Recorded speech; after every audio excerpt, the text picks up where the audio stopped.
मैं मुंबई के एक बड़े अस्पताल के लेबर रूम में सफाई का काम करती थी, लेकिन किसी को ये नहीं पता था कि मैं वही कचरा उठाकर लाखों रुपए कमाती थी।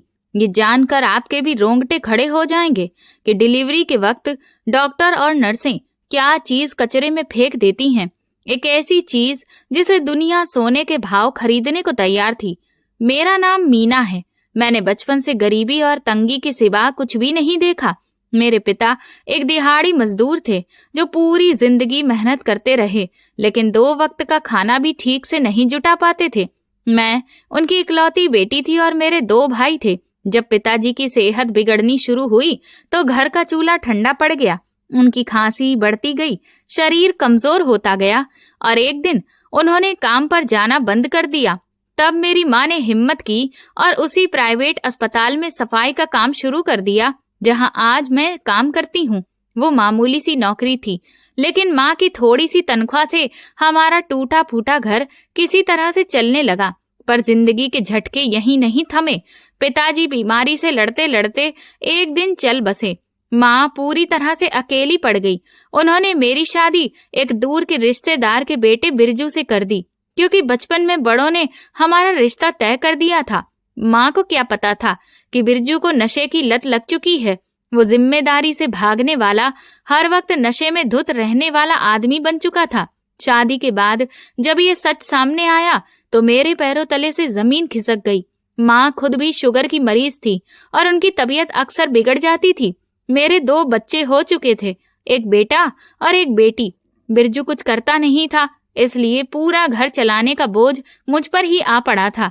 एक दिन जब माँ का शुगर लेवल बहुत नीचे गिर गया तो मैंने उनका हाथ दबाते हुए कहा, अम्मा अब आप आराम करो, आपकी जगह मैं काम पर जाऊंगी। माँ की आंखों में आंसू आ गए। उन्होंने कहा, बेटी मैं तुम्हें कुछ दे नहीं सकी, पढ़ा भी नहीं पाई, बस ये गरीबी ही दी। अब तुम भी वही काम करोगी जो मैं करती रही।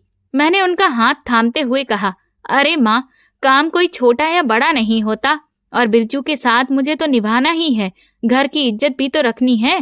किस्मत ने मुझे वहीं ला खड़ा किया था जहां कभी मेरी माँ खड़ी थी। मैं भी उसी अस्पताल में, उसी वर्दी में माँ की जगह काम करने लगी थी। माँ ने अपनी ईमानदारी और मेहनत से अस्पताल में अच्छी पहचान बनाई थी, जिसका फायदा मुझे हुआ। लेकिन घर की गरीबी जस की तस ही रही। पति का नशा, माँ की महंगी दवाइयाँ और बच्चों के बढ़ते खर्चे मेरी कमर तोड़ रहे थे। तनख्वाह महीने के शुरुआत के 10 दिन में ही खत्म हो जाती। मेरी ड्यूटी ज्यादातर लेबर रूम में ही होती थी। वहां फर्श पर झाड़ू लगाना, गंदगी साफ करना, दवाई और सफाई के केमिकल का स्प्रे करना सब मेरी जिम्मेदारी थी। हर रोज खून, दवाओं और केमिकल की मिली जुली गंध मेरे नथुनों में बस जाती थी। मुझे अपने शरीर से भी वही बदबू आने लगी थी। लेबर रूम एक अजीब जगह होती है। कभी किसी बच्चे की पहली रोने की आवाज सुनाई देती है तो कभी किसी माँ की चीख। एक तरफ खुशियों का माहौल होता तो दूसरी तरफ किसी की उम्मीदें टूट जाती थीं। मुबारक हो दीदी, बेटा हुआ है। मैं अक्सर ये खुशखबरी देने के लिए मरीज के घर वालों के पास भाग जाती थी। बहुत बहुत धन्यवाद भाभी, वो लोग मुस्कुराकर कहते, और कोई 500 का नोट मेरी हथेली में रख देता। ये मेरे लिए किसी खजाने से कम नहीं होता था। मैं हमेशा खुशखबरी देने में सबसे आगे रहती थी ताकि थोड़ा बहुत एक्स्ट्रा पैसा मिल जाए, लेकिन वो भी ऊंट के मुंह में बिल्कुल जीरे के जैसा ही था। घर लौटते ही बच्चे अपनी फरमाइशों की झड़ी लगा देते। माँ, आज पड़ोस के अमित के नए जूते आए हैं, मेरे वाले तो फट गए हैं। या माँ, स्कूल में सब बच्चे जूस पीते हैं, मुझे भी चाहिए। उनकी बातें दिल में तीर की तरह चुभती। मेरी सारी कमाई माँ की दवाइयों और बिरजू के नशे में चली जाती। बच्चों की इच्छाएं अधूरी ही रह जाती। रात को मैं छत को घूरते हुए सोचती, क्या मेरी जिंदगी ऐसे ही सफाई करते कमाते निकल जाएगी? क्या कभी गरीबी का ये अंधेरा खत्म होगा भी या नहीं? लेकिन एक दिन किस्मत ने करवट ली और ऐसा पलटा लिया कि जिसने मुझे फर्श से उठाकर आसमान पर ही पहुंचा दिया था। लेकिन मुझे क्या पता था कि जिस कचरे को मैं रोज उठाती हूँ उसी में मेरी किस्मत छिपी है। वो राज जो मुझे कुछ ही दिनों में अमीर बना देगा, मगर जिसकी कीमत मुझे जिंदगी भर चुकानी पड़ेगी। उस दिन एक चमचमाती काली गाड़ी मेरे घर के ठीक सामने आकर रुकी। गली के सारे बच्चे खेल छोड़कर उस काली गाड़ी को ही देखने लगे। हमारी गली में इतनी बड़ी और साफ सुथरी गाड़ी कभी भी नहीं आई थी। मैं दरवाजे पर खड़ी हैरान थी। मेरे घर के सामने इस गाड़ी का भला यहाँ क्या काम है? उसमें से एक पैंट कोट पहने साफ सुथरा आदमी उतरा। उसके पॉलिश किए हुए जूते गली की मिट्टी में भी चमक रहे थे। उसने एक नजर मेरे घर पर डाली और फिर मुझ पर नजर डालते हुए बोला, आप मीना हैं? उसकी आवाज भारी और सधी हुई थी। मैंने डरते डरते कहा, जी हाँ, मैं ही मीना हूँ। कोई काम था? उसने पूछा। आप मुंबई के उस बड़े अस्पताल में लेबर रूम में सफाई का काम करती हैं? मेरा दिल धक धक करने लगा। उसे मेरे काम की जगह का कैसे पता? मैंने धीरे से सिर हिलाया। हाँ, करती हूँ। कोई परेशानी हो गई है क्या? मैं डर रही थी कि कहीं अस्पताल से कोई शिकायत ना हो, लेकिन उसने मुस्कुराते हुए कहा, नहीं नहीं, कोई परेशानी नहीं है, बल्कि अब आपके सारे मसले खत्म होने वाले हैं। मैं चौंक गई। अगर अस्पताल का काम होता तो वही बुला लेते, घर आने की क्या जरूरत थी? मैंने उसे शक से देख रही थी। उसने पूछा, क्या मैं अंदर आ सकता हूँ? मुझे आपसे एक बहुत जरूरी बात करनी है। मैंने झिझकते हुए बोला, ठीक है, आइए। मेरा छोटा सा घर और टूटी दीवारें उसके महंगे कपड़ों के सामने शर्मिंदा लग रहे थे। वो बैठा तो पुरानी कुर्सी चिरचिरा उठी। मैंने हिम्मत करके कहा, देखिए, मैं अजनबियों से बात नहीं करती, लेकिन आपने मेरे अस्पताल का नाम लिया है। मैं वहाँ 5 साल से काम कर रही हूँ और मुझसे पहले मेरी माँ 15 साल तक वहीं पर काम करती थी। ये सुनते ही उसकी आंखों में एक चमक आई। वो बोला, तो मतलब आप अस्पताल के अंदर की हर बात जानती होंगी, खासकर लेबर रूम की? मैंने कहा, हाँ, जानती तो हूँ, पर वहाँ सब ईमानदारी से काम करते हैं, कोई गलत चीजें नहीं होती। वो थोड़ा झुककर बोला, बस उनके इसी अच्छेपन का थोड़ा फायदा उठाना है, जिससे तुम्हें इतना पैसा मिलेगा कि तुम सोच भी नहीं सकती हो। मैंने हैरानी से पूछा, कौन सा फायदा?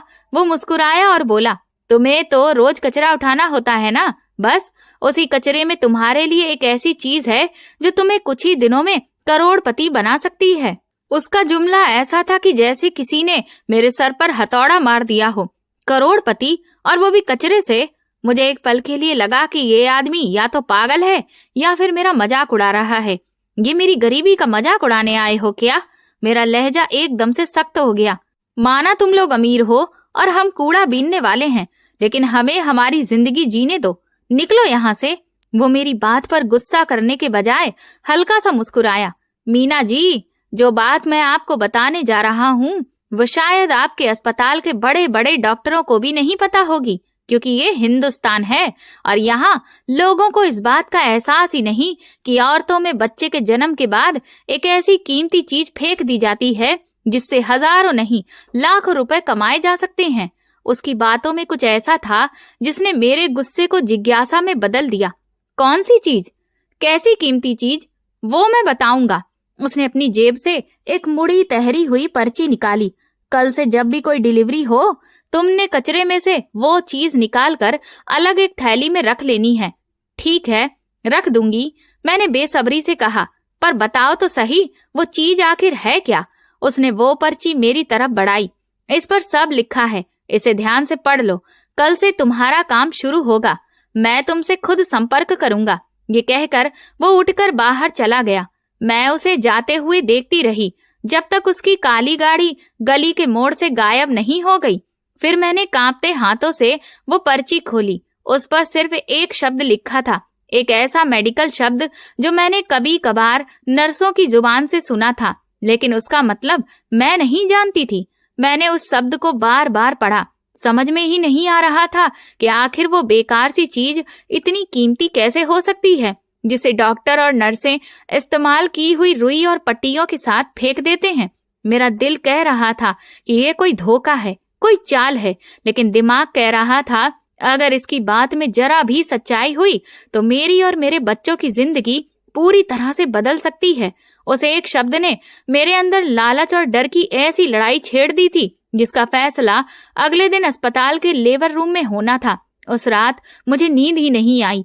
मैं बिस्तर पर करवटें बदलती रही। वो पर्ची पर लिखा शब्द मेरे दिमाग में लगातार घूमता रहा। वो अजनबी आदमी, उसके आत्मविश्वास से भरी आंखें और करोड़पति बनने की बात, सब किसी ख्वाब के जैसा लग रहा था। एक ऐसा ख्वाब जो डरावना भी था और खूबसूरत भी। एक तरफ मेरा डर मुझे उस काम को करने से रोक रहा था, तो दूसरी तरफ मेरे घर की हालात, बच्चों के भूखे चेहरे और माँ की बीमारी मुझे उस रास्ते पर धकेल रहे थे। मैंने उठकर कोने में सोए अपने बच्चों को देखा। चांद की हल्की रोशनी उनके मासूम चेहरों पर पड़ रही थी। उनके फटे कपड़े और कमजोर जिस्म देखकर मेरे अंदर दर्द उठा। नहीं, मैं तुम लोगों की जिंदगी ऐसे बर्बाद नहीं होने दूंगी। मैं खुद से बुदबुदाई। अगर उस कचरे में ही मेरी किस्मत का सोना छुपा है तो मैं उसे निकाल कर रहूंगी। ये सोचते ही मेरे अंदर का डर जैसे कि गायब ही हो गया। उसकी जगह एक अजीब सी हिम्मत और बेपरवाही ने ले ली। अगली सुबह जब मैं अस्पताल के लिए तैयार हो रही थी तो मेरा दिल पहले से ज्यादा तेज धड़क रहा था। मैंने अपने काम वाले बैग में एक एक्स्ट्रा साफ बैग छुपा लिया। हाथ कांप रहे थे, लेकिन इरादा पक्का था। जब मैं अस्पताल पहुंची तो सब कुछ वही था। वही गलियारे, वही लोग, वही बदबू, लेकिन आज सब कुछ अलग लग रहा था। अब हर चेहरा मुझे शक की नजर से देखता हुआ महसूस हो रहा था। मीना, आज बड़ी चुपचाप लग रही हो, तबीयत तो ठीक है? सिस्टर नीरज ने गुजरते हुए पूछा। वो अस्पताल की पुरानी और सख्त मिजाज नर्स थी। मैं एकदम चौंक गई। जी सिस्टर, मैं ठीक हूँ, बस रात को नींद नहीं आई। चलो काम पर ध्यान दो। आज सुबह सुबह 3 डिलीवरी केसेस आए हैं। लेबर रूम बिल्कुल साफ होना चाहिए। वो आदेश देकर आगे बढ़ गईं। उनकी बात सुनकर मेरी धड़कन और तेज हो गई। 3 केस मतलब कि 3 मौके। मैंने जल्दी से अपना झाड़ू पोछा उठाया और लेबर रूम की तरफ बढ़ गई। सफाई का काम कर रही थी, लेकिन ध्यान अंदर से आने वाली आवाजों पर ही था। बार बार दरवाजे के शीशे से अंदर झांकने की कोशिश करती रही। वक्त धीरे धीरे गुजर रहा था और मेरी बेचैनी बढ़ती ही जा रही थी। फिर वो पल आ गया। पहली डिलीवरी पूरी हुई। नर्सों ने बच्चे को साफ किया, वार्मर में रखा और फिर घर वालों को खुशखबरी दी। मुबारक हो भाई साहब, बिटिया हुई है। वह आदमी अपनी बच्ची की तरफ आगे बढ़ा। बच्ची के पिता ने खुशी से कांपते हाथों से 500 का नोट मेरी तरफ बढ़ाया, पर आज मेरी नजर उस नोट पर नहीं थी, बल्कि उस कूड़ेदान पर थी जिसमें नर्स ने खून और रुई में सनी कई चीजों के साथ वो कीमती चीज भी फेंक दी थी। जैसे ही डॉक्टर और नर्सें कमरे से बाहर गईं, मैं फौरन सफाई के बहाने अंदर घुस गई। दरवाजा हल्का सा बंद किया और जल्दी से कूड़ेदान की तरफ बढ़ी। मेरे हाथ कांप रहे थे, माथे पर पसीना आ गया था। मैंने जिंदगी में कभी चोरी नहीं की थी और ये काम मुझे दुनिया का सबसे मुश्किल काम लग रहा था। मैंने हिम्मत करके कूड़ेदान में हाथ डाला। खून और बाकी गंदगी देखकर मुझे उल्टी सी आने लगी, लेकिन उस अजनबी के शब्द मेरे कानों में गूंजे। ये तुम्हें कुछ ही दिनों में करोड़पति बना देगा। मैंने वो चीज उठाई जो उसकी बताई हुई निशानियों के मुताबिक थी और उसे जल्दी से अपने छुपाए हुए बैग में डाल लिया। तभी दरवाजा अचानक खुला और एक जूनियर नर्स अंदर आई। अरे मीना, तुमने अभी तक ये साफ नहीं किया, जल्दी करो, हमें दूसरा मरीज भी लाना है।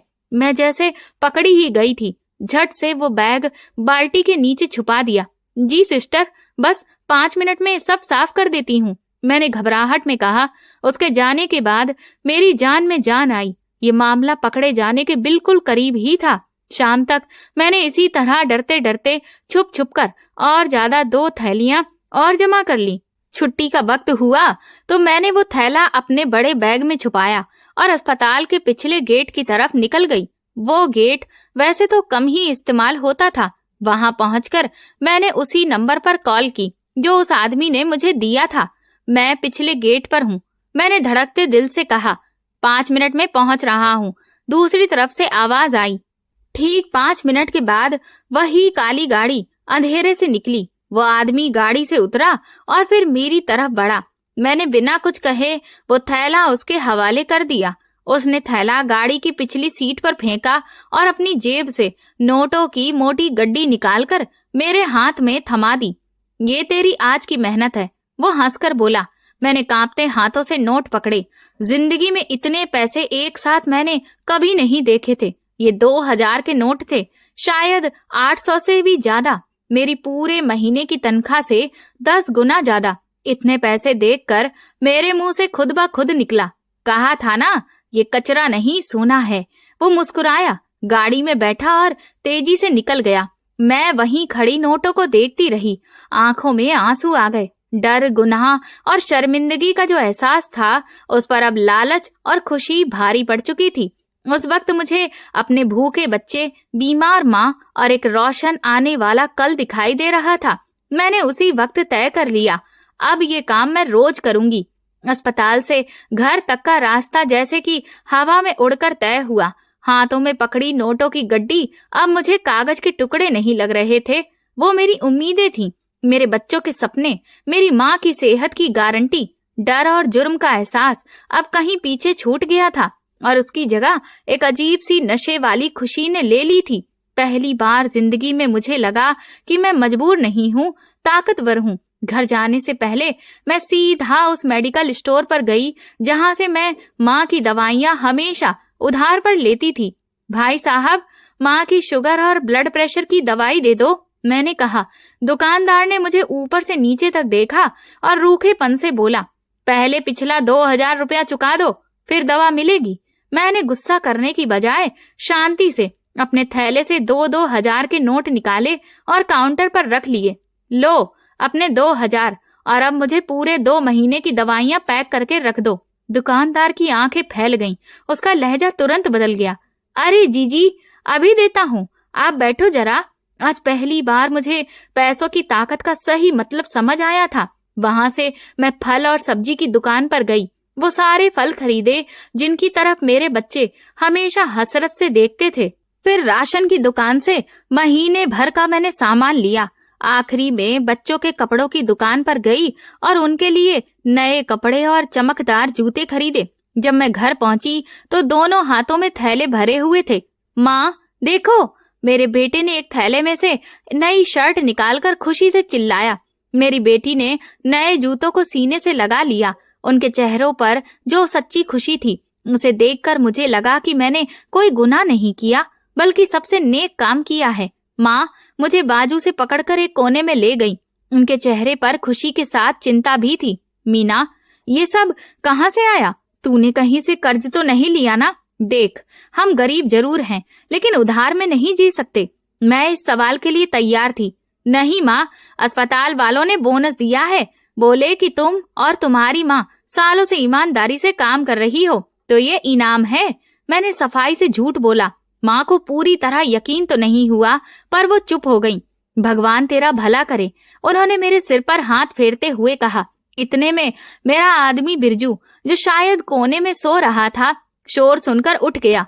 नए सामान और कपड़ों को देख उसकी आंखों में लालच चमकने लगा। वाह वाह, लगता है कहीं से माल हाथ लगा है। चलो शाबाश, अब मुझे भी कुछ खर्चे के पैसे दे दो, दोस्त इंतजार कर रहे हैं। पहले मैं उसकी बातों से डरकर पैसे दे देती थी, पर आज मेरे अंदर एक नई मीना थी। कोई पैसा नहीं मिलेगा, मैंने ठंडे लहजे में कहा। ये पैसे बच्चों के कपड़ों और माँ की दवाइयों के लिए हैं, तेरे नशे के लिए नहीं है। वो गुस्से से मेरी तरफ झपटा। तेरी हिम्मत कैसे हुई मुझे जवाब देने की? हिम्मत पैसों से आती है बिरजू, मैंने उसकी आंखों में आंखें डालकर कहा और 500 का नोट उसकी तरफ उछाल दिया। ये ले, और अब पूरे दिन मुझे अपनी शक्ल मत दिखाना। वो कुछ देर मुझे घूरता रहा, फिर नोट उठाकर बड़बड़ाता हुआ घर से निकल गया। आज मैंने सिर्फ पैसे नहीं कमाए थे, मैंने अपनी खोई हुई इज्जत और खुद पर भरोसा वापस पाया था। उस दिन के बाद ये मेरा रोज का काम बन गया। मैं हर रोज अस्पताल जाती, लेकिन अब मकसद सिर्फ सफाई करना नहीं था। मैं एक शिकारी की तरह लेबर रूम के बाहर मंडराती रही, अपने शिकार का इंतजार करती। पहले दिन का डर अब एक आदत बन चुका था। मुझे पता था कि कब कमरे में जाना है, कैसे नर्सों की नजर से बचना है और कैसे सफाई से काम करना है। अब वो कूड़ेदान मुझे गंदा नहीं लगता था, वो तो खजाने का बक्सा बन चुका था। हर शाम मैं पिछले गेट पर उस काली गाड़ी वाले आदमी से मिलती। मैं उसे थैला देती, वो मुझे नोटों की गड्डी थमाता और हम दोनों बिना कुछ कहे अपनी राह चल देते। कुछ ही हफ्तों में मेरे घर का पूरा हाल बदल गया। टूटी चारपाई की जगह नए बिस्तर आ गए, रसोई में हर चीज मौजूद थी। बच्चों ने अच्छा खाना और अच्छे कपड़े पहनना शुरू कर दिए थे। माँ की तबीयत भी अब बेहतर थी, लेकिन ये बदलाव सिर्फ मेरे घर तक सीमित नहीं था। मोहल्ले वाले भी नोटिस करने लगे थे। अरे वाह मीना, आज तो तू बड़ी चमक रही है, एक पड़ोसन ने कहा। लगता है तेरी लॉटरी लग गई है। मैं बस मुस्कुरा दी। बस जी, भगवान की दया है। मुझे पता था सबकी निगाहें मुझ पर हैं। उनकी फुसफुसाहटें, माँ की चिंता भरी नजरें, सब कुछ मैं महसूस कर रही थी। लेकिन दौलत का नशा सिर पर चढ़ चुका था। पैसा अजीब चीज है, जब नहीं होता तो इज्जत और आत्मा दोनों कुचल देता है, और जब आता है तो इंसान को उसकी औकात ही भुला देता है। मेरे साथ भी कुछ ऐसा ही हो रहा था। मैं अब वो पुरानी डरी सहमी मीना नहीं रही थी, जो हर किसी के सामने हाथ जोड़ देती और झुककर नमस्ते करती। अब मेरे चलने में एक भरोसा था, मेरी आवाज में एक दमदारी थी। मैंने झोपड़ी वाला घर छोड़कर उसी मोहल्ले के किनारे पर एक छोटा लेकिन पक्का घर किराए पर ले लिया था। घर में फ्रिज, टीवी और जरूरत की हर चीज थी। मेरे बच्चे अब गली के दूसरे बच्चों की तरह अच्छे कपड़े पहनते और उनके हाथ में महंगे खिलौने होते। मैंने अस्पताल का काम नहीं छोड़ा था, क्योंकि मेरा असली खजाना तो वही था। लेकिन अब मैं वहां पर झाड़ू पोछा लगाने वाली मीना मौसी से मीना जी बन गई थी। मैं अक्सर नर्स और बाकी स्टाफ के लिए खाने पीने की चीजें ले जाती, कभी किसी की थोड़ी बहुत पैसे से मदद भी कर देती। मेरे इस रवैये ने सबको हैरान कर दिया था, लेकिन कोई मुझसे सीधे पूछने की हिम्मत नहीं करता था। मीना जी, आप तो दिन ब दिन अमीर होती जा रही हैं, हमें भी बताइए कौन सा जादू का डब्बा हाथ लग गया है। एक दिन एक वार्ड बॉय ने चाय पीते हुए मुझसे मजाक किया। मैंने मुस्कुराकर जवाब दिया, मेहनत करती हूँ तो भगवान फल देता है। तुम भी मेहनत करो, तुम्हें भी मिलेगा। लेकिन अंदर ही अंदर मैं हर वक्त एक अनजाने डर में जीती थी। रात को जरा सी आहट पर मेरी आंख खुल जाती। अस्पताल में अगर कोई मुझे घूर कर देख लेता तो दिल धक से रह जाता। मुझे हर वक्त लगता जैसे कि कोई मेरा पीछा कर रहा है, जैसे दीवारों के भी कान हैं जो मेरे राज सुन रहे हैं। मेरा लालच मुझे रोज इस आग में झोंकता था, लेकिन मेरा ज़मीर मुझे हर पल टोका करता था। एक दिन मैं रोज की तरह लेबर रूम की सफाई कर रही थी, तभी हेड नर्स मिस डिसूजा अचानक अंदर आ गईं। वो बहुत सख्त और उसूलों वाली औरत थी। उनके आते ही सब स्टाफ डर जाता था। मीना, ये कूड़ेदान अभी तक भरा क्यों पड़ा है? उन्होंने सख्त लहजे में पूछा। तुम जानती हो इससे इन्फेक्शन फैल सकता है। उस वक्त कूड़ेदान में मेरा सामान भी पड़ा था। मेरा खून जैसे जम गया।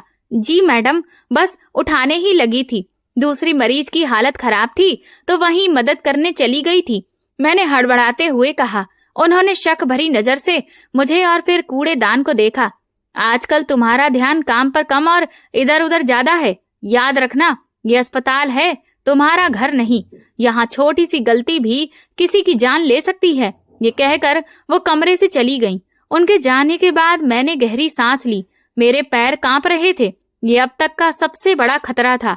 उस वाक्य ने मुझे और संभल कर चलने पर मजबूर कर दिया, लेकिन मेरे अंदर का लालच अब भी कम नहीं हुआ था। पैसे ने मेरे घर का माहौल भी बदल दिया था। बिरजू, मेरा पति, अब मुझसे ना झगड़ता था, न हाथ उठाने की हिम्मत करता था। उसे मालूम था कि उसकी दारू और अय्याशी अब मेरे पैसों पर चल रही है। वो गीदड़ की तरह मेरे आगे पीछे घूमता रहता। मीना, आज दोस्तों के साथ पार्टी का प्लान है, कुछ 1000 रुपए चाहिए। वो एक शाम मेरे पास आकर बोला। मैंने टीवी से नजर हटाए बिना कहा, पार्टी? किस खुशी में? तुमने कौन सा कोई काम कर लिया है? अरे जानू, तुम जो कमाती हो वो मेरा ही तो है। अब थोड़ा बहुत हक तो बनता है ना मेरा, उसने चापलूसी से कहा। मैंने गुस्से से देखा, तुम्हारा कोई हक नहीं है, ये मेरी मेहनत की कमाई है। फिर मैंने सोचा कि इससे झगड़ना बेकार है। मैंने पर्स से कुछ नोट निकाले और फिर उसकी तरफ फेंक दिए। आइंदा मुझसे इस तरह बात मत करना। वो पैसे उठाकर चुपचाप चला गया। अब घर में ताकत का संतुलन पूरी तरह से बदल चुका था, लेकिन मेरी माँ मेरी इस बदली हुई हालत से खुश नहीं थी। वो अक्सर मुझे चिंता और उदासी से देखती रहती। एक रात जब बच्चे सो गए, वो मेरे पास आकर बैठ गई। बेटी, मुझे सच सच बता, ये सब क्या चल रहा है? इतना पैसा कहाँ से आ रहा है? वो बोनस वाली बात मुझे हजम नहीं हो रही। मुझे डर लगता है कि तू कहीं गलत रास्ते पर तो नहीं चल पड़ी। मैं उनकी आंखों में आंखें डाल नहीं सकी। माँ, तुम बेवजह परेशान हो रही हो, सब ठीक है, तुम बस अपनी सेहत का ध्यान रखो और खुश रहो। हमने बहुत गरीबी देखी है, अब अच्छे दिन आए हैं तो उनकी कदर करो। बेटी, बुरे पैसों से आए अच्छे दिन कभी सुकून नहीं देते। माँ की आंखों से आंसू निकल आए। मुझे तेरी आंखों में वो पुरानी मासूमियत नहीं दिखती, एक डर दिखता है। बता दे, इससे पहले कि देर हो जाए। मैं बिना कुछ बोले अपने कमरे में चली गई। माँ के आंसुओं ने मेरे दिल पर गहरी चोट की थी, लेकिन अब लौटने का रास्ता बंद हो गया था। मैं उस दलदल में गले तक धंस चुकी थी, जहां से निकलना मेरे बस में नहीं था। कुछ ही महीनों में मैं अमीर हो गई थी। मेरे पास वो सब कुछ आ गया था जो मैंने कभी सपने में भी नहीं सोचा था। मैंने किराए का घर छोड़कर अपना छोटा सा बंगला खरीद लिया था। मेरी झोपड़ी वाली जिंदगी अब बस याद बनकर रह गई थी। लेकिन मैंने काम छोड़ा नहीं था। मेरा लालच मुझे हर दिन उसी अस्पताल के लेबर रूम में खींच लाता था। मैं अब भी वही पुराना सिंपल कपड़ा पहनकर जाती, ताकि किसी को शक ना हो। दिन रात मैं सफाई करती और जैसे ही मुझे अपने काम की वो चीज मिलती, उसे बैग में छुपा लेती और शाम को उसी काली गाड़ी वाले को दे आती। वह आदमी मेरा मददगार भी था और मेरा सबसे बड़ा डर भी। इतने महीनों में हमारे बीच काम के अलावा कोई बात नहीं हुई थी, लेकिन एक शाम जब मैंने उसे थैला दिया और उसने मुझे पैसों की गड्डी दी, तो मैंने हिम्मत करके पूछा, साहब, एक बात पूछूं? वो मुझे देखकर बोला, पूछो। आखिर आप इस कचरे का करते क्या हैं? ये इतना कीमती क्यों है? वो कुछ पल चुप रहा, फिर मुस्कुराया। तुम्हें पैसों से मतलब है या फिर उसकी डिटेल से? ज्यादा जानने की कोशिश मत करो, बस इतना समझ लो कि ये माल दूसरे देश में भेजा जाता है, जहां लोग इसके अच्छे दाम देते हैं। लेकिन क्यों? मैंने फिर पूछा। वो बोला, मीना जी, एक इंसान का कचरा दूसरे इंसान का खजाना होता है। ये कहकर उसने गाड़ी का शीशा ऊपर कर लिया और वहां से चला गया। उसका जवाब मेरे दिमाग में कई सवाल छोड़ गया। मैं जितना इस काम में फंसती जा रही थी, उतना ही मेरा डर और बेचैनी बढ़ती जा रही थी। अस्पताल में अब हालात बदल रहे थे। अब सबको मालूम था कि मैं अचानक अमीर कैसे हो गई हूँ। डॉक्टर और नर्सें अब अक्सर मुझे रोककर उसी बारे में पूछती रहती। सबसे ज्यादा तो सिस्टर नीरज, जिनकी नजरें हमेशा मुझ पर ही टिकी रहती थीं। वो अक्सर मुझे लेबर रूम के आसपास यूं ही घूमते हुए पकड़ लेती। मीना, तेरी ड्यूटी तो सुबह की शिफ्ट में खत्म हो जाती है, फिर इस वक्त तू यहाँ क्या कर रही है? एक दोपहर उन्होंने मुझे गलियारे में रोक लिया। वो मैं बस घर जा रही थी, तो सोचा देख लूं कोई काम तो नहीं है, मैंने डरते हुए कहा। उन्होंने मुस्कुराकर तंज कसा, काम तो तू आजकल बहुत कर रही है मीना, इतना कि तेरी झोपड़ी अब महल बन गई है। हमें भी तो दिखा कभी। उनके लहजे में छिपा शक मेरे दिल में खतरे की घंटी बजा गया। मैंने बात को घुमाने की कोशिश की। सिस्टर, जिसे भगवान देता है उसे छप्पड़ फाड़ के देता है। मुझ गरीब पर भी उसकी कृपा हो गई, तो इसमें अजीब क्या है? उन्होंने आंखें तरेरी। अजीब तो इस बात का है मीना कि भगवान की कृपा सिर्फ लेबर रूम के कूड़ेदान पर ही क्यों बरसती है। ये सुनते ही मेरे पैरों तले से जमीन खिसक गई। क्या उन्हें कुछ पता चल गया है? क्या उन्होंने मुझे देख लिया है? मैं बिना जवाब दिए वहां से निकल गई। पहली बार लगा कि अब मेरा खेल खत्म होने वाला है। घर पहुंची तो माँ पूजा की चटाई पर बैठी थी, आंखों से आंसू बह रहे थे। मुझे देखते ही उन्होंने हाथ जोड़कर भगवान को देखा। हे भगवान, अगर मेरी बेटी गलत रास्ते पर चली गई है, अगर ये पैसा किसी बुरे काम से आ रहा है, तो इसे सद्बुद्धि दे या फिर इसे दलदल से निकाल ले। उनके शब्द मेरे सीने में तीर की तरह धस गए। माँ, ये क्या कह रही हो तुम? अपनी ही बेटी के लिए ऐसी बातें? मैं चीखी। वो खड़ी हो गईं। आंखों में ममता की जगह गुस्सा था। हाँ मीना, क्योंकि मैं किसी चोर और पापी की माँ नहीं बनना चाहती। सच बता, ये पैसा कहाँ से आ रहा है? वरना मैं कल खुद अस्पताल जाकर सबसे पूछ लूंगी। उनकी बात सुनकर मैं टूट गई। उनके पैरों में गिरकर रो पड़ी। माँ, माफ कर दो, मैं मजबूर थी। बच्चों को भूखा नहीं देख सकती थी, तुम्हें बिना दवाई के तड़पते नहीं देख सकती थी। माँ ने सख्ती से कहा, मजबूरी इंसान से पाप नहीं करवाती मीना, लालच करवाता है। उन्होंने मुझे झटक कर खुद से दूर कर दिया। तूने हमारी इज्जत मिट्टी में मिला दी। उस रात मैं सो नहीं पाई। माँ की बातें, सिस्टर नीरज की शक भरी नजरें और उस अजनबी आदमी की बात, सब मेरे दिमाग में हथौड़े की तरह चल रहे थे। लग रहा था कि जैसे मेरी सांसें बंद हो रही हैं।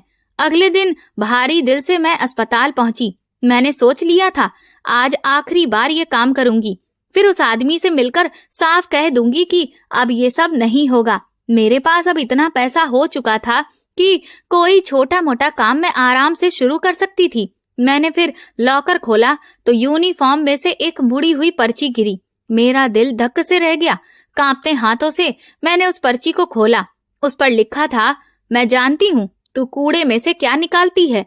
एक पल के लिए मेरी सांसें रुक गईं, पैरों तले से जमीन खिसक गई। ये किसने लिखा? किसको मेरा राज पता चल गया है? दिमाग तेजी से चलने लगा। क्या ये हेड नर्स मिसेस डिसूजा हैं, या कोई सफाई वाला जिसे मुझसे जलन है, या फिर सिस्टर नीरज? हाँ, वही हो सकती हैं। उनकी शक भरी नजरें और बातें याद आते ही मेरा दिल डूब गया। मैंने पर्ची मुट्ठी में दबाई, जेब में ठूंस ली और ऐसा दिखाने की कोशिश की कि जैसे कुछ हुआ ही ना हो। लेकिन अंदर से मेरा पूरा शरीर कांप रहा था। यूनिफॉर्म बदलकर मैं काम पर लग गई, पर ध्यान कहीं और ही था। नजरें बार बार सिस्टर नीरज को ढूंढती रहीं। वो नर्सिंग स्टेशन पर बाकी नर्सों के साथ हंस रही थी। उनका चेहरा बिल्कुल नॉर्मल था। क्या ये मेरा वहम है या किसी ने मजाक किया है? मैंने आज लेबर रूम की तरफ जाने की हिम्मत ही नहीं की। दूसरे वार्ड में सफाई करती रही, पर हर वक्त लगता कि जैसे कोई पीछे खड़ा है, जैसे किसी की नजर मुझ पर है। हर आवाज पर दिल उछल जाता। अस्पताल की इमारत आज मुझे जेल जैसी लग रही थी। ड्यूटी खत्म होते ही मैंने कपड़े बदले और जल्दी से निकलने लगी। मैंने तय कर लिया था कि आज उस काली गाड़ी वाले से मैं नहीं मिलूंगी। कुछ दिन का ब्रेक लूंगी, जब तक कि ये मामला ठंडा नहीं पड़ जाता। मैं अस्पताल के पिछले गलियारे से गुजर रही थी, जो हमेशा सुनसान ही रहता था। तभी पीछे से आवाज आई, मीना। ये सिस्टर नीरज की आवाज थी। मैं पलटी तो वो खड़ी थी, चेहरा बिल्कुल गंभीर। रुको मीना, मुझे तुमसे कुछ बात करनी है। मेरा खून सूख गया। जी सिस्टर, ड्यूटी खत्म हो गई, घर जाना है, बच्चे अकेले हैं। मैंने बहाना बनाया। वो बोली, ड्यूटी तो खत्म हो गई होगी, लेकिन तुम्हारा वो खास काम अभी बाकी है ना? उनका लहजा ठंडा और सख्त था। अब मैं समझ गई, बचने का कोई रास्ता नहीं। मैं चुपचाप सिर झुकाए खड़ी रही। वो बोली, मैंने तुम्हें कल भी अस्पताल के पीछे उस काली गाड़ी वाले के पास देखा था। कौन है वो जो सामने के दरवाजे से नहीं आता? मेरी आंखों से आंसू निकल पड़े। मैं दीवार के सहारे बैठ गई और फूट फूट कर रो पड़ी। सिस्टर प्लीज किसी को मत बताइए, मैं बर्बाद हो जाऊंगी, मेरे बच्चे अनाथ हो जाएंगे। वो मेरे पास आकर बैठी। अब उनके लहजे में सख्ती की जगह जिज्ञासा थी। मैं किसी को नहीं बताऊंगी, अगर तू सच सच बता दे।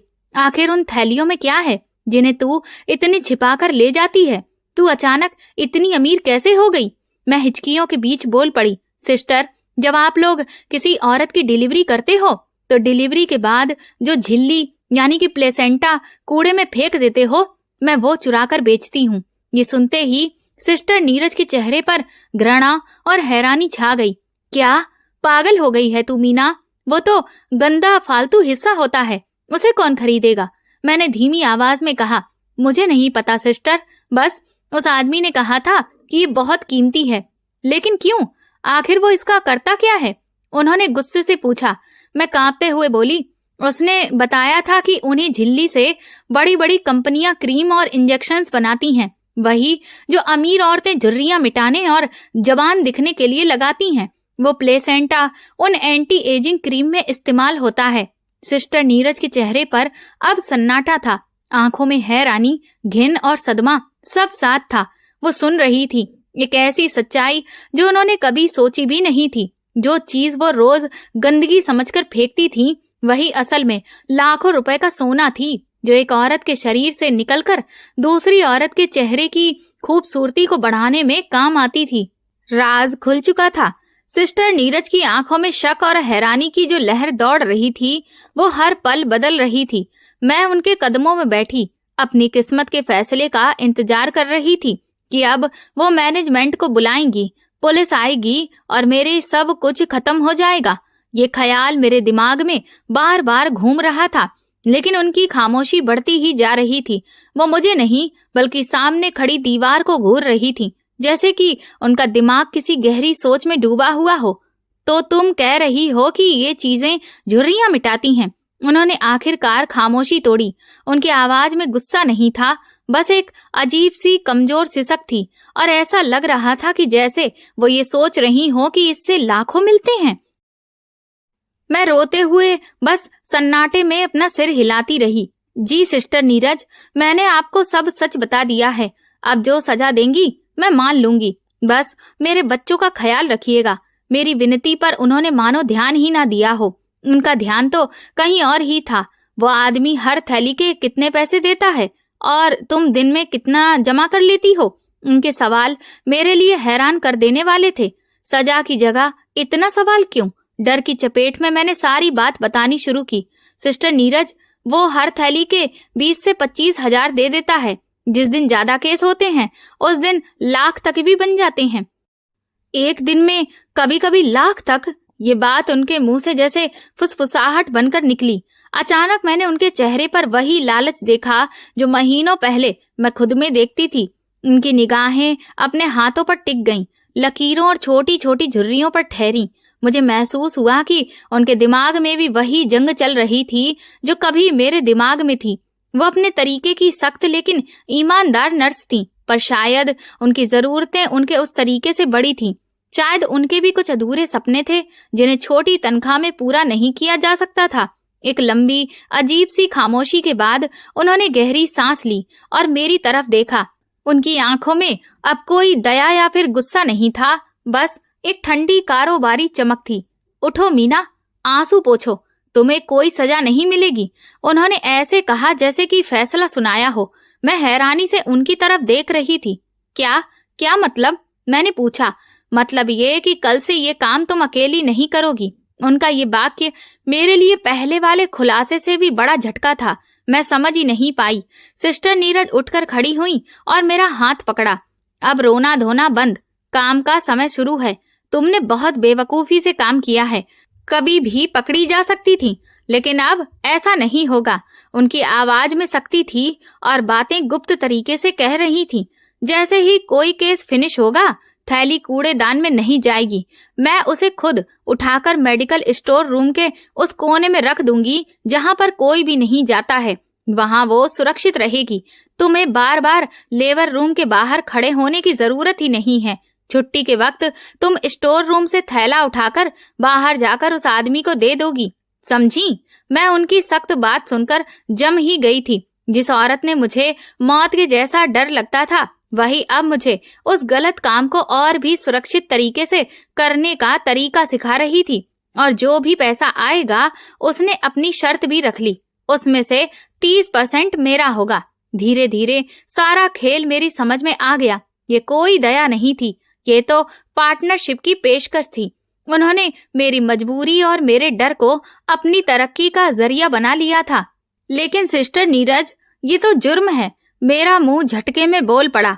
वो हंस पड़ी, एक कटु खाली सी हंसी हंसने लगी। जुर्म? तब तक जुर्म नहीं था जब तुम अकेले लाखों कमा रही थी। मीना, अस्पताल वाले इन कीमती चीजों को जलाकर खत्म कर देते हैं। अगर ये किसी के काम आकर हमें कुछ पैसे दे रही हैं तो इसमें क्या बुरा है? हम किसी का हक नहीं छीन रहे हैं, बस अपना हिस्सा ले रहे हैं। मेरे पास मना करने का कोई रास्ता भी नहीं था। अगर मैंने मना किया तो वो 1 मिनट में मैनेजमेंट को सब कुछ बता देती। मैंने शिकारी से बचकर दूसरे ज्यादा खतरनाक शिकारी के पास पनाह ली थी। ठीक है सिस्टर नीरज, मैंने दबे हुए स्वर में कहा, मुझे मंजूर है। उन्होंने मेरे कंधे पर थपकी दी। आप घर जाओ और फिक्र मत करो, कल से हमारा नया काम शुरू होगा। उस दिन जब मैं अस्पताल से निकली, मैं अकेली नहीं थी। मेरे साथ अब उस गलत काम में एक और शामिल हो चुकी थी, एक पढ़ी लिखी सीनियर नर्स। हमारा ये नापाक साथ किस मंजिल तक जाएगा ये मैं नहीं जानती थी, पर एक बात साफ थी, खतरा और कमाई दोनों ही दुगनी हो गए थे। सिस्टर नीरज की पहुंच और अस्पताल के सिस्टम की जानकारी की वजह से हमारा काम अब ज्यादा साफ सुथरा और कम जोखिम वाला हो गया था। वो जानती थी कि इस वक्त कौन सा कॉरिडोर खाली रहता है, किस डॉक्टर की ड्यूटी कब बदलती है और किस स्टोर रूम की चाबी कहाँ पर लटकी रहती है। अब मुझे सारा दिन लेबर रूम के बाहर घूमने की जरूरत नहीं थी। नीरज खुद ही सामान को सुरक्षित जगह पर पहुंचा देती और मैं छुट्टी के वक्त उसे उठाकर वापस ले जाती। पैसा अब पानी की तरह बहने लगा था। जहां पहले मैं रोज 500 रुपए कमाती थी, अब ये रकम 1 से 1.5 लाख रुपए तक पहुंचने लगी थी, क्योंकि सिस्टर नीरज अपनी पहुंच के कारण दूसरे ऑपरेशन थिएटरों से भी कीमती सामान निकालने का रास्ता निकाल लेती थी। हमने तय किया कि कुल रकम का 40% अब सिस्टर नीरज का होगा और 60% मेरा, क्योंकि बाहर वाले आदमी से संपर्क और सौदा करने की जिम्मेदारी और खतरा अभी भी मेरा ही था। दौलत ने मेरी जिंदगी पूरी तरह से बदल दी थी। मैंने एक छोटी सी गाड़ी ले ली थी। मेरे बच्चे शहर के अच्छे स्कूल में पढ़ने लगे थे। मैंने माँ के इलाज के लिए शहर के सबसे बड़े डॉक्टर से अपॉइंटमेंट लिया था, लेकिन माँ अब भी मुझसे खुश नहीं थी। वो मेरी दी हुई सहूलियतें इस्तेमाल करती थी, लेकिन उनकी आंखों में मेरे लिए हमेशा मायूसी और डर रहता था। मीना, ये सब कब तक चलेगा? वो अक्सर मुझसे पूछती। जिस चीज की बुनियाद ही कमजोर हो वो ज्यादा देर टिकती नहीं। माँ, तुम चिंता मत करो, मैं सब संभाल लूंगी। मैं हमेशा उनकी बात टाल देती। दूसरी तरफ सिस्टर नीरज की जिंदगी में भी बड़ा बदलाव आ रहा था। उन्होंने अपनी पुरानी मोटरसाइकिल बेचकर एक छोटी गाड़ी ले ली थी। अब वो महंगे कपड़े और ब्रांडेड पर्स इस्तेमाल करने लगी थी। उनकी ये अचानक बदलाव अस्पताल में सबकी नजरों में आ रहा था। लगता था कि सिस्टर नीरज की भी कोई लॉटरी लग गई है। लोग उनके पीछे बातें करने लगे। हमारे बीच अब दोस्ती नहीं, बस कारोबार का रिश्ता था। हम सिर्फ काम के समय बात करते, हिसाब करते और अगला प्लान बनाते। लालच हम दोनों पर हावी हो गया था। मीना, ये आदमी हमें बहुत कम पैसे देता है। एक दिन नीरज ने मुझसे कहा, ये माल बाहर लाखों में बिकता होगा और हमें सिर्फ हजारों में मिलता है। हमें कोई नया खरीदार ढूंढना चाहिए। नहीं सिस्टर, ये बहुत खतरनाक होगा। मैंने तुरंत मना कर दिया। जितना मिल रहा है क्या वो कम है? ज्यादा लालच हमें ही नुकसान देगा। मेरी बात सुनकर वो गुस्से से बोली, तुम हमेशा डरती ही रहती हो, इसीलिए सारी जिंदगी ऐसा करती रही। पैसा कमाने के लिए हिम्मत चाहिए। फिर वही दिन आया जिसका मुझे डर था। अस्पताल के मैनेजमेंट ने सिक्योरिटी बढ़ाने के लिए हर कॉरिडोर, खास तौर पर स्टोर रूम्स और पिछले गेट पर नए सीसीटीवी कैमरे लगवा दिए। ये खबर हमारे लिए किसी बम से कम नहीं थी। सिस्टर, अब हमें ये काम तुरंत बंद कर देना चाहिए। मैंने घबराकर नीरज से कहा, ये कैमरे हमें पकड़वा देंगे। हमारे पास इतना पैसा है कि हम इज्जत से जी सकते हैं। पागल मत बनो मीना, उन्होंने मुझे झटका दिया। पैसा कभी भी काफी नहीं होता है और इन कैमरों का भी कोई ना कोई रास्ता तो मैं निकाल ही आएगा। मैं उनके ब्लाइंड स्पॉट्स को बहुत अच्छी तरह से जानती हूँ, जहाँ उनकी नजर नहीं पड़ती है। तुम चिंता मत करो। लेकिन मुझे पता था कि हमारा जाल तंग हो रहा है। ये भगवान की तरफ से चेतावनी थी, जिसे नीरज अपने लालच में समझ ही नहीं रही थी। उसी हफ्ते एक दिन अस्पताल में डिलीवरी के केसेस ज्यादा थे और हमारे पास माल भी बहुत जमा हो गया था। नीरज, जो हमेशा बहुत ही सावधानी से काम करती थी, उस दिन लालच और जल्दबाजी में बहुत बड़ी गलती कर बैठी। उन्होंने सारा सामान अलग अलग थैलियों में रखने की बजाय एक बड़े से मेडिकल वेस्ट बैग में डाल दिया, ताकि जल्दी काम खत्म हो जाए। जब वो स्टोर रूम से भारी बैग लेकर निकल रही थी तो एक जूनियर नर्स ने उन्हें देखा। उसने नमस्ते किया और फिर गुजर गई। लेकिन उसके मन में ये सवाल रह गया कि सिस्टर नीरज अकेले इतना बड़ा बैग क्यों लेकर जा रही हैं। उस शाम जब मैं उस काली गाड़ी वाले से मिलने पिछले गेट पर पहुंची तो वो बहुत घबराया हुआ दिख रहा था। जल्दी करो, अब यहाँ पर सिक्योरिटी बहुत ज्यादा सख्त हो गई है। हर जगह कैमरे लग गए हैं।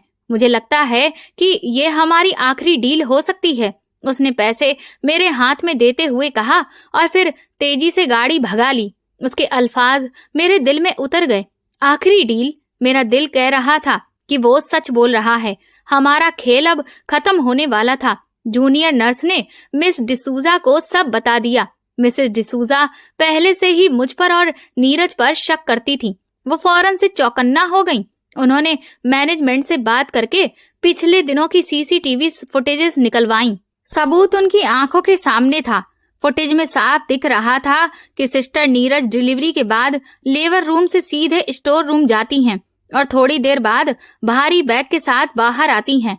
फिर कुछ घंटों के बाद मैं उसी स्टोर में जाती हूँ और वही बैग लेकर पिछले गेट से बाहर निकलती हूँ। ये हर रोज दोहराया जा रहा था। हमारा सारा मंसूबा, जिसे हम सुरक्षित समझते थे, अब छोटी सी स्क्रीन पर किसी फिल्म की तरह चल रहा था। अगले दिन जब मैं अपना सामान लेकर पिछले गेट की तरफ बढ़ी, मेरा दिल पहले से ही डूब रहा था। जैसे ही मैंने गेट से बाहर कदम रखा, अस्पताल के 2 सिक्योरिटी गार्ड और मिसेस डिसूजा ने मुझे घेर लिया। मीना, इस बैग में क्या है? मिसेस डिसूजा की आवाज ठंडी और कड़ी थी। एक लम्हे के लिए मेरी दुनिया घूम गई। बैग मेरे हाथ से गिर गया और अंदर की खूनालू वाली थैलियां बाहर बिखर गईं। गार्ड ने नफरत और घृणा से मुंह दूसरी तरफ कर लिया। मैं जानती थी कि खेल खत्म हो चुका है। मैं वहीं जमीन पर गिर गई और रोने लगी। सिस्टर नीरज को अस्पताल के डायरेक्टर के दफ्तर में बुलाया गया। उन्होंने झूठ बोलने की पूरी कोशिश की, लेकिन जब वीडियो सबूत सामने रखे गए, उनका सारा घमंड और भरोसा टूट गया। उनकी चीखें पूरे फ्लोर में सुनाई दी। पुलिस को बुलाया गया। ये स्कैंडल पूरे शहर में आग की तरह फैल गया। अस्पताल की शाख को बड़ा झटका लगा। उस काली गाड़ी वाले आदमी का कोई पता नहीं चला। जैसे ही उसे खतरा हुआ, वो ऐसे गायब हो गया जैसे कभी था ही नहीं। इस पूरे खेल में सिर्फ वही बचा। मुकदमा चला। सिस्टर नीरज पढ़ी लिखी और सीनियर नर्स होने के नाते अपने पेशे को दागदार करने के जुर्म में ज्यादा सख्त सजा की हकदार ठहरी। मुझे उनके मुकाबले कम सजा मिली, लेकिन जेल की सलाखें मेरा भी मुकद्दर बनी। जो कुछ मैंने कमाया था, घर, गाड़ी, पैसा, सब जब्त हो गया। मेरा परिवार फिर उसी झोपड़ी में वापस आ गया, लेकिन इस बार उनके सर पर गरीबी के साथ बदनामी का दाग भी था। माँ उस सदमे से बीमार पड़ गई और मेरे बच्चे अपनी माँ के किए की सजा और लोगों के तानों की सूरत में भुगत रहे थे। आज कई साल बाद मैं जेल की उस तंग कोठरी में बैठकर अपनी जिंदगी पर नजर डालती हूँ। मैं अपने किए पर शर्मिंदा हूँ। मुझे पता है कि मैंने चोरी की, गुनाह किया और लालच में अंधी हो गई। मैं इसकी सजा भुगत रही हूँ और इसे मानती हूँ, लेकिन फिर मुझे अपने बच्चों के चेहरे याद आते हैं जब वो पहली बार नए कपड़े पहनकर स्कूल गए थे। मुझे माँ का वो सुकून भरा चेहरा याद आता है जब उन्हें समय पर दवाई मिलती थी। जो कुछ भी मैंने किया, उसकी शुरुआत लालच से नहीं बल्कि मजबूरी और मोहब्बत से हुई थी। मेरा गुनाह सिर्फ इतना था कि मैंने अपने बच्चों के लिए एक बेहतर जिंदगी का सपना देखा। मैंने गलत रास्ता चुना और उसका अंजाम बहुत ही बुरा हुआ। लेकिन जब मैं रात के अंधेरे में अपनी झोपड़ी में अपने भूखे बच्चों के चेहरे देखती थी, तो उस वक्त मुझे कोई और दूसरा रास्ता नजर ही नहीं आया था। मैंने कीमत चुकाई और बहुत भारी कीमत चुकाई, लेकिन क्या वो खुशी के चंद लम्हे जो मैंने अपने परिवार को दिए, उस सजा से क्या कीमती थे? ये सवाल शायद मुझे कभी भी इसका जवाब ही नहीं मिलेगा। हराम की दौलत वक्त भर की सहूलियत दे सकती है, लेकिन इंसान का सुकून और इज्जत हमेशा के लिए वो छीन लेती है। तो दोस्तों, ये मेरी कहानी का सबक है। ये पूरी कहानी काल्पनिक है। इसका किसी भी व्यक्ति, स्थान या वास्तविक घटना से कोई भी संबंध नहीं है। इसका उद्देश्य केवल मनोरंजन, शिक्षा और सस्पेंस आधारित कहानी को प्रस्तुत करना है। आपको ये कहानी कैसी लगी, प्लीज मुझे कमेंट सेक्शन में जरूर बताएं। मेरे चैनल को सब्सक्राइब कर वीडियो को लाइक कर दें और वीडियो को हाइप भी दें। और ऐसी और भी रोमांचक कहानियों को सुनने के लिए मेरे चैनल के साथ बने रहें।